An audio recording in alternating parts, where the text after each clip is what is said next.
This is Clintleetwood, and here I am with another Mechabellum replay review. This is a game between Armadillo, who is fluctuating around. He was saying earlier he's in like the top 11, but I usually see him in the top 5, so I'm gonna give it to him. And he's up against I believe the rank 1 player currently. His name is StarCraft 2 Panda. And if it's not that, I believe his alt is Horrible Will.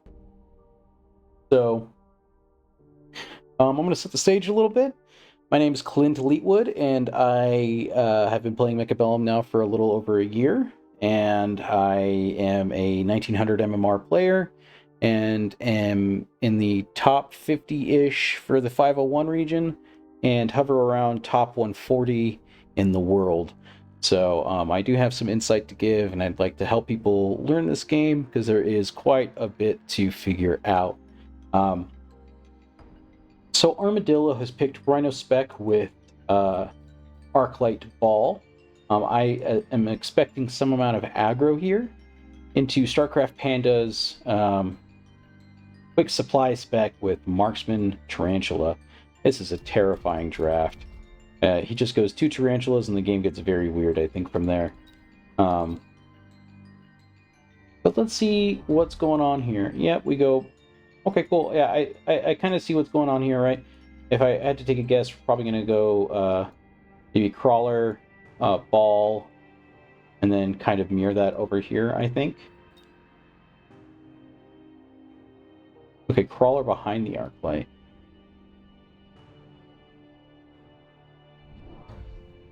Okay, so we're just going for a full asym aggro here. For those that don't know, there are a couple different keywords here when talking about like positioning. So standard, right, is a player playing at their tower. So for example, this is a standard positioning from StarCraft 2 Panda. However, this kind of gets a little weird when one player is playing aggro. Standard v standard is normal, but aggro is typically met with defense,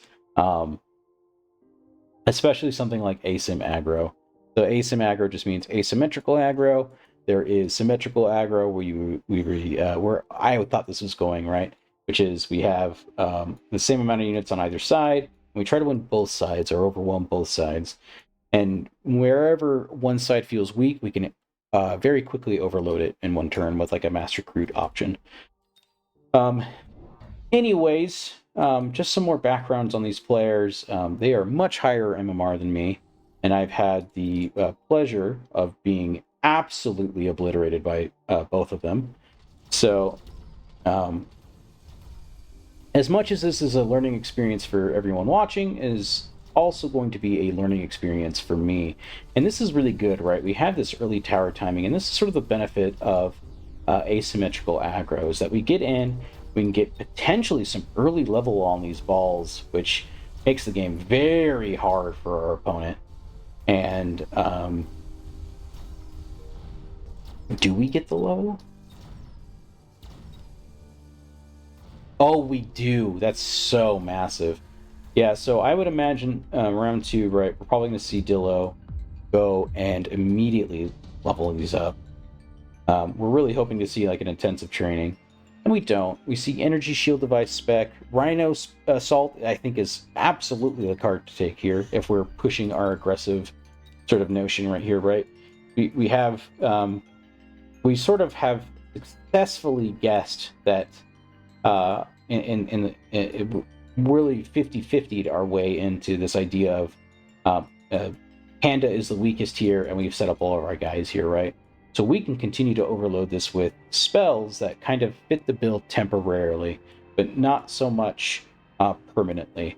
This allows us to buy a little extra time. Also, it's very hard for him to kind of kill this, right? It takes quite a few shots from a marksman to do that.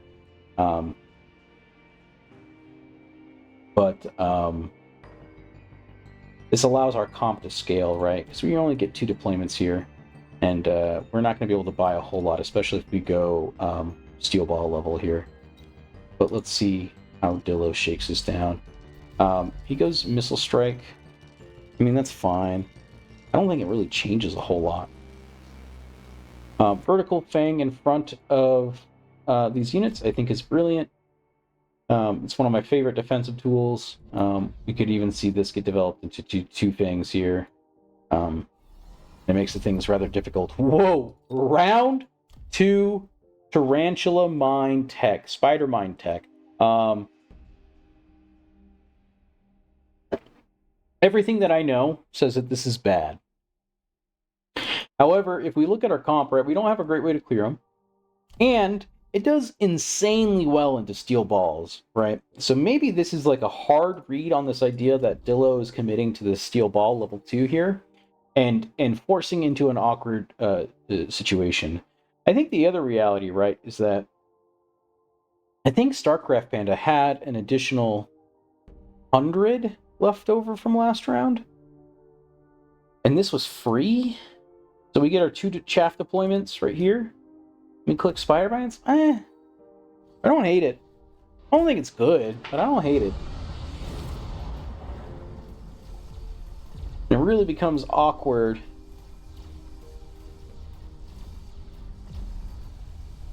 when this tower goes down. Yeah. But we just saw the effectiveness of mines right there, right? They just completely wiped out that entire pack of steel balls. But here comes another wave. And I think these steel balls get in again. Oh no, they just barely die. Oh, it's brutal. I mean, not the worst loss, though. I would take that all day. Oh, I mean, level 3 Rhino seems disgusting here, right? What else could we do? Typhoons seem pretty good. I think, like, Typhoon Balls, like, a very strong push. My eyes gravitate to here, and part of me wants to throw, like, a Rhino over here and just walk it in. But I don't know if that's best for us.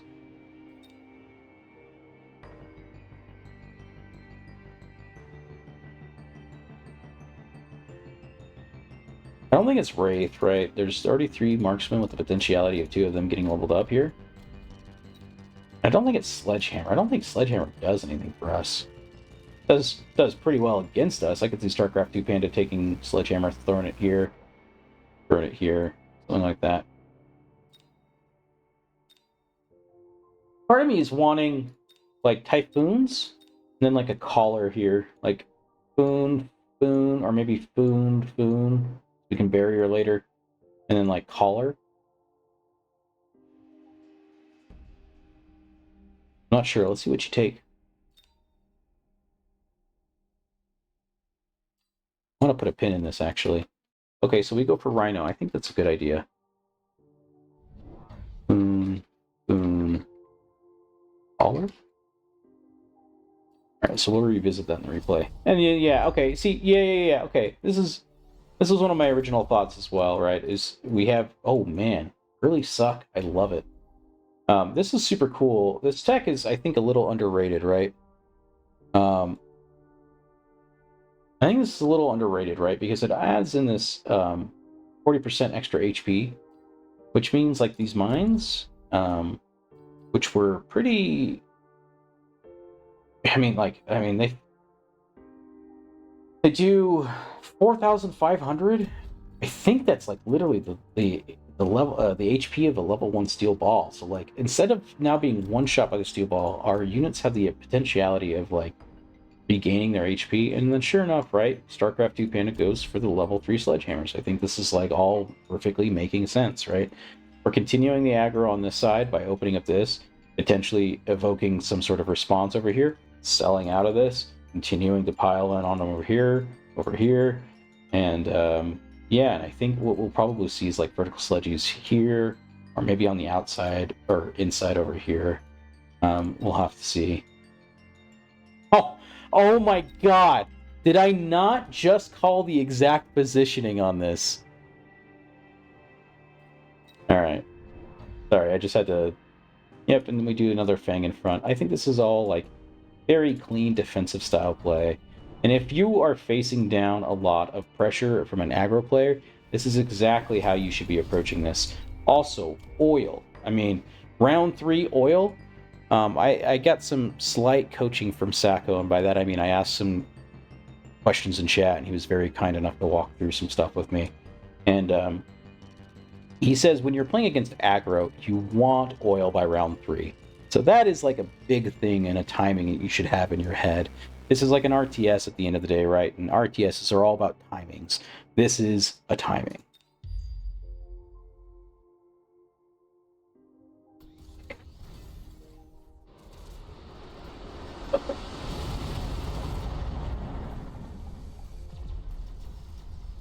This is beautiful, right? We're going to get in. We're going to allow these steel balls to reheal.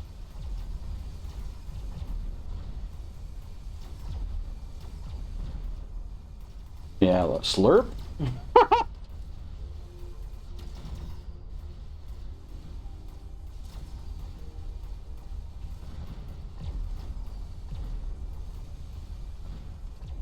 Slurp. Slurp. Beautiful.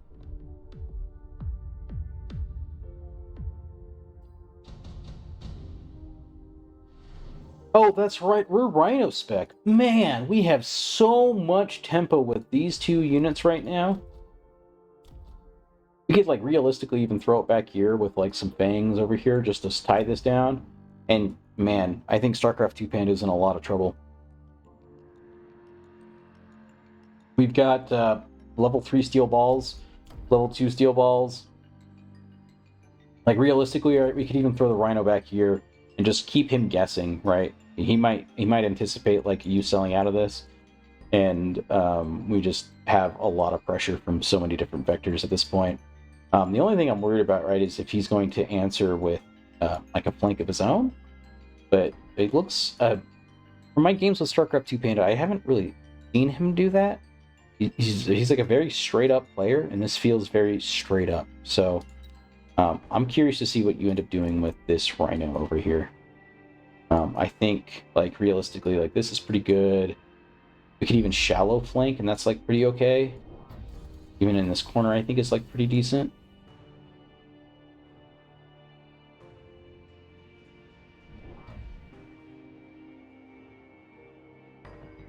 Yeah, this makes a lot of sense to me.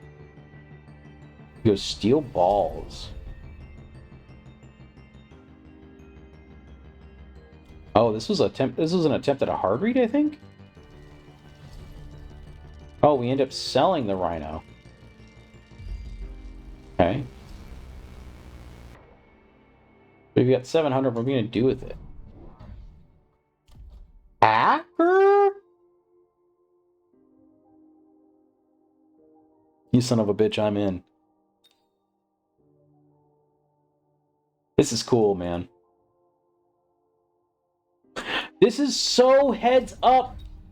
Oh my god, this is so heads up. I love seeing this. There's a lot of aggro players that I see that won't do this. And, like, these missiles, right? People say missiles are a waste of 50 credits. It's fucking not, to put it lightly. This is an attempt to slow this push down. Once you clear the way out of these crawlers, right, these balls get to latch onto this Rhino, and if they don't kill it, they get damn fucking close. So this is like a perfect example, and what a sick read from Dillo here, right? We have this ability, or we have this sentry up here protecting this flank, knowing that we need to keep this open. I don't. This is like the players just full on reading one another here, and it's really, really cool to watch.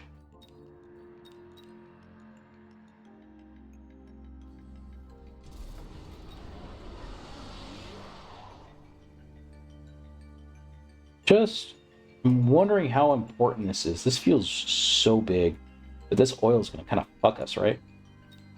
Hmm.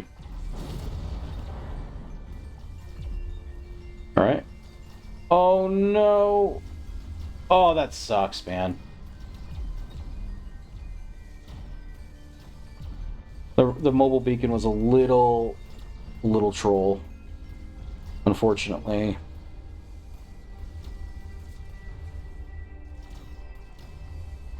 But I love this play. I think hackers go so well into spiders here, and most of his composition is spiders, right? You get just to hack this mine, it kills all the three other mines. We hack this one, it runs in and kills the steel balls. Like, it's so good. And then next turn we get to click range. We are cooking. Yeah, slurp. And that was through oil, through a missile. I would say you were very far ahead at this point. Intensive training, Armadillo goes for photon coating. I think this is a very underrated item, I think. And seeing level 4 steel balls with this is a fucking nightmare to play against. Yeah, and there it is, right? We have range. We're answering with our own missile now. Okay. Was there an ER Vulcan? There was. An ER Vulcan came up. This card is Bustola, and StarCraft 2 Panda knows it and immediately grabs it and picks Scorching Fire. It's going to be a little tough for this group of steel balls. This group of steel balls, however, just does not care. Do we run armor? We do. This might be a button we end up clicking here in the nearish future.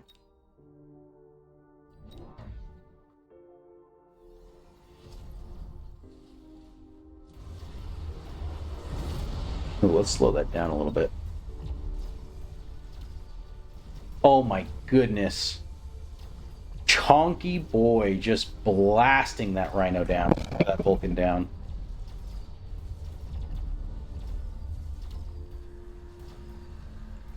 No, comrade, our spiders. Oh, this looks so good for us.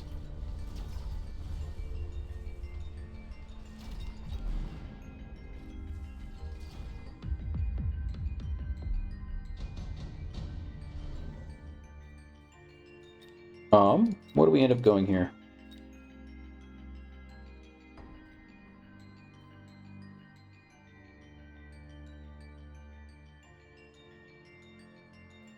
Part of me says, like, Stormcallers could be good here.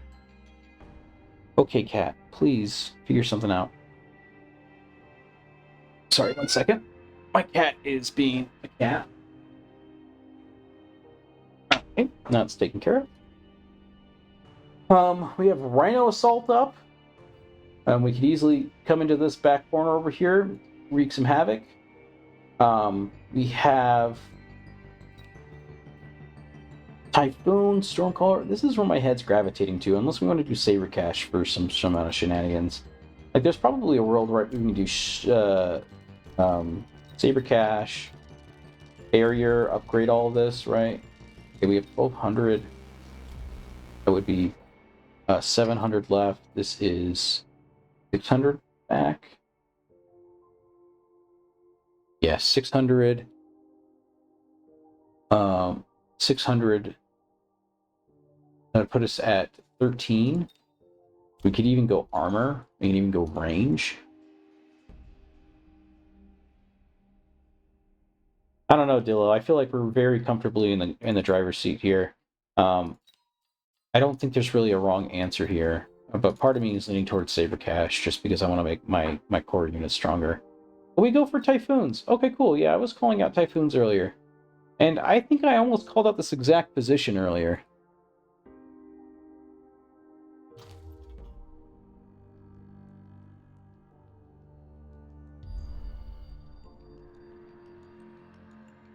Oh, nice. Yeah, we're going to Goomba Stomp this guy. Very cool.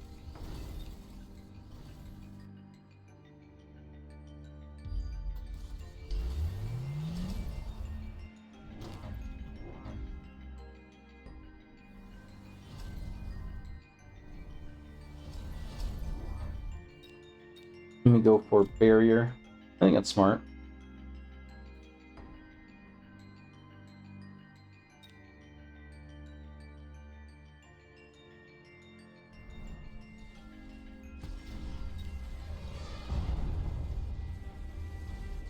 Oh man, this looks so bad for him already. Oh man. This mobile beacon's so smart.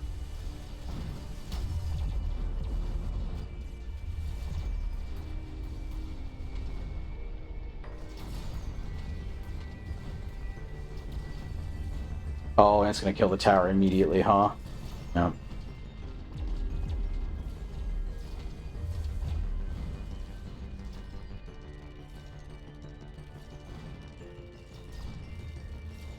that enough?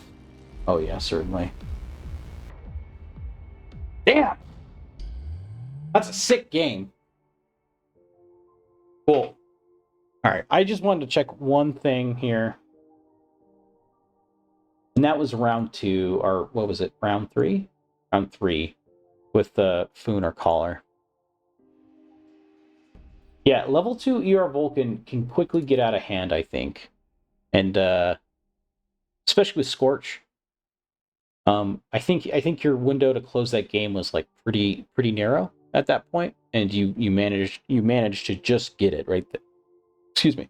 You managed to basically close it out like when you needed to. I don't think you were dead if the game continued, but it gets very complicated, I think, and the rounds become very close. So I would like to take over for you, Dillo, and I wanted to do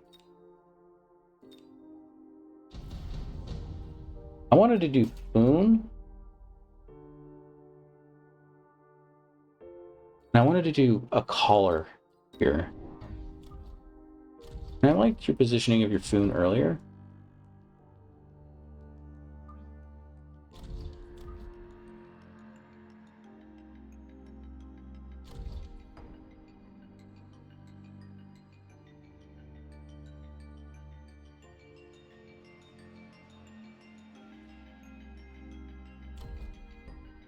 I don't want to take Suck.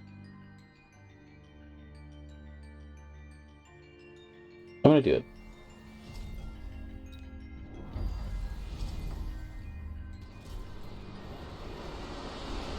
Oops.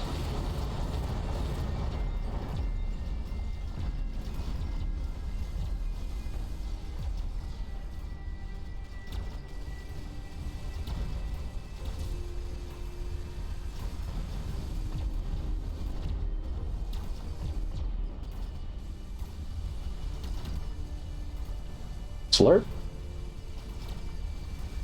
Slurp.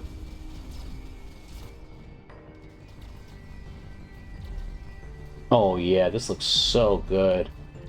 So here was my solution to that. And like, I can't remember how hard you won this, but I think this is comparable.